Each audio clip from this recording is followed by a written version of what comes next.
Is it possible to be afraid of losing weight even though you really want to lose weight? The answer is yes, and in this video I'm going to explain to you exactly why that is and what you can do to change that from today. Hi, my name is Clara. I'm a chartered psychologist, a healthcare professions council registered sport and exercise psychologist, and a fitness coach, and I've spent over half a decade working in the fitness industry helping people just like you overcome their mindset barriers that are getting in the way of them actually being able to move towards intentional weight loss and keeping that off over time. And in this video we're going to unpack the very real and very taboo topic of being afraid of losing weight. Now, the fear of losing weight doesn't always come up as a fear as such. It's something that is often more perceptible in the behaviors that we observe and the things that we do. So if you consistently self-sabotage, if every single time that you intend to lose weight you find yourself binging even more, or really having this big rejection towards the gym, this urge to do nothing, this urge to reject diet culture and go completely in the extreme opposite direction, or if every single time that you set these intentional weight loss goals you notice yourself feeling really anxious or really tense,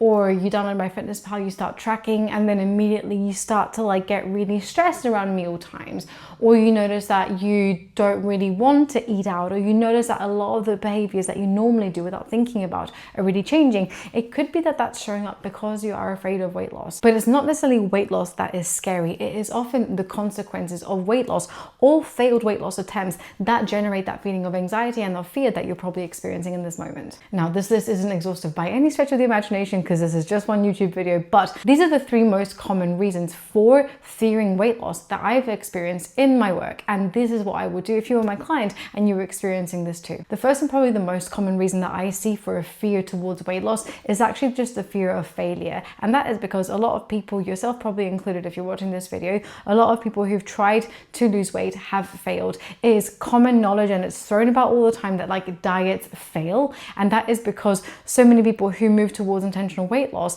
actually after a 10-year period more often than not have gained all of that weight back, if not some on top of that, which means that actually statistically people who try to lose weight do not succeed, and people who have repeated attempts at intentional weight loss have a very, very high level of experience of failure at weight loss. And failure is not pleasant, it's not nice. Failure can elicit a lot of shame, and when it comes to intentional weight loss, especially when it is something that is so visible to everybody else around us, the fear of failure and the shame of failed weight loss attempts becomes even more visceral because it is something that is visible to other people, not just to ourselves. So what can happen is that if we have a fear of failure for intentional weight loss, we might start by setting weight loss goals that are very perfectionistic and very rigid in their nature, because we do not want to fail. We do not want to leave any room for error, understandably so, right? Because we know how awful it feels to fail at weight loss and we don't want to experience that again. So the way that we start off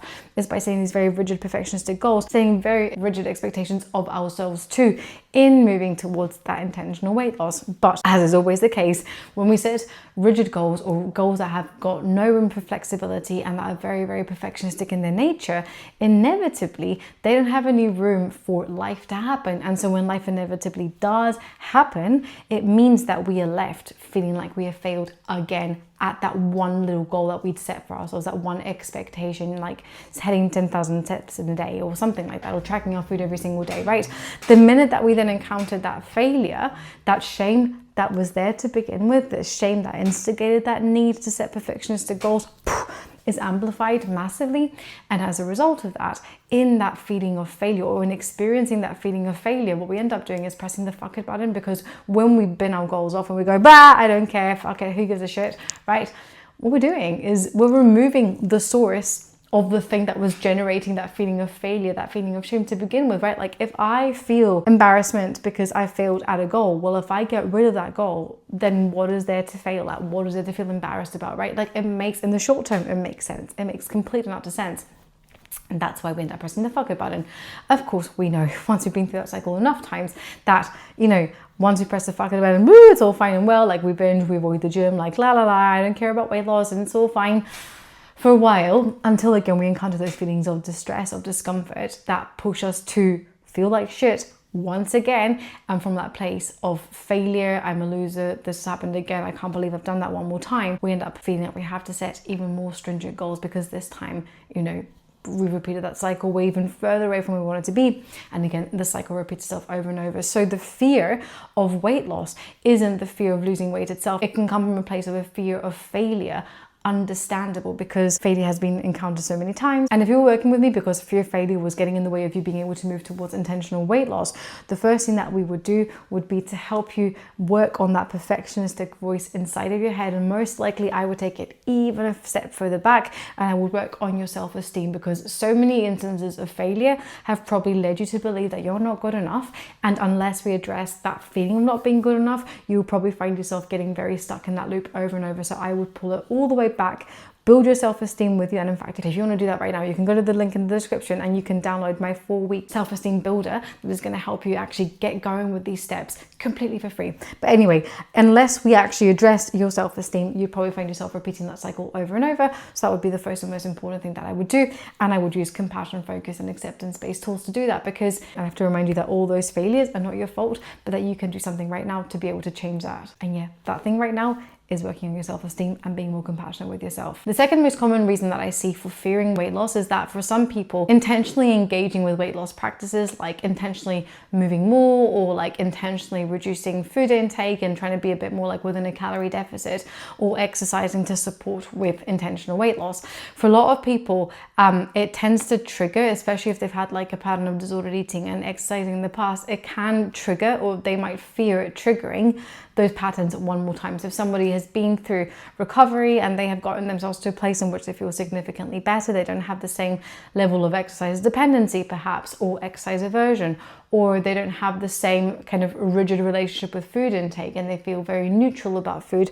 Sometimes even if they might want to move towards intentional weight loss, the thought of engaging in those things, of having to think about calories, can bring up a lot of tension and a lot of fear, understandably so, because at a time in which they were maybe doing that before, they've probably found themselves in a really, really precarious mental health state. So it makes sense that in that situation, the thought of weight loss would elicit a fear, because actually, well, it's legit, right? Like they've been in a situation in which weight loss has made them feel significantly worse. So balancing that is not quite the same as like the triggers that I spoke about, like when we fail and we end up like binge eating. It's a very, very different type of trigger that we're dealing with in that situation. And if that's the situation that you're finding yourself in, what that would require would be to actually develop tools to be able to manage the fear and actually feel grounded in the fear, come back to your values, come back to yourself, come back to your own self-compassion, kind of developing tools of distress tolerance, really, to be able to help you exist in the presence of those fears that are legit, that make sense, that are going to arise, but find ways to work with that fear still being present and moving towards intentional weight loss from a compassionate perspective, so that those triggers don't occur again. Because of course, if we're moving towards intentional weight loss from a compassionate perspective, then it is unlikely that we will develop disordered relationship with food or with exercise, because that is not a compassionate thing to be doing. Self-compassion will be my angle, but specifically I would be centering a lot of time, I'd be spending a lot of time thinking about that distress tolerance and that capacity to feel that discomfort of the fear and still commit to the values, still commit to the things that we're wanting to do from a compassionate perspective. And finally, another one of the main reasons that I see for people fearing intentional weight loss is also related to the fact that like our weight loss is perceptible by other people. People can pick up on the fact that we're losing weight. And if someone has historically been very pro all-inclusive bodies, very anti-fat phobia, and all of that type of stuff, they might find that if they encounter or if they move towards intentional weight loss, they might feel like they are moving against their values, or that they're moving away from those things that they believe in. And in my experience, this can be quite a tricky thing to work with, because I don't think that you moving towards intentional weight loss is inherently fat phobic, because nobody can tell you what it's like to be in your body. We all have, to an extent at least, autonomy over what we do with our bodies, to the extent that, like, you know, our socioeconomic circumstances allow that, to the extent that our health, that our social context, that our work, that our life, that all these things contribute to that. I know that, right? But we do all have a certain degree of autonomy in terms of like what we do with our bodies, and nobody else in the world knows what it's like to be you. Nobody else in the world will ever be able to like step into your skin and exist in the world as you are. And so nobody else can tell you whether losing weight or not losing weight is the right or the wrong thing for you to do for yourself, because no one knows what that's like for you. No one knows what it's like to be you in this world, right? So I don't necessarily believe that moving towards intentional weight loss is fat phobic. However, it's a really sensitive topic to navigate, because doing that sensitively without promoting or without adding fuel to fire to this narrative that like nothing tastes better than skinny feels, or that skinny is back and like, you know, we all have to look emaciated, like it's really difficult to do that without adding to that narrative. However, the way that I would address that would be by focusing on your values and by focusing on self-compassion, because guess what? When we move towards intentional weight loss from a place of compassion, we are much better able to address and to find what is enough weight loss. Like at what point do we feel like that is sufficient? At what point has maybe those steps contributed towards, you know, us living a more fulfilling and meaningful life?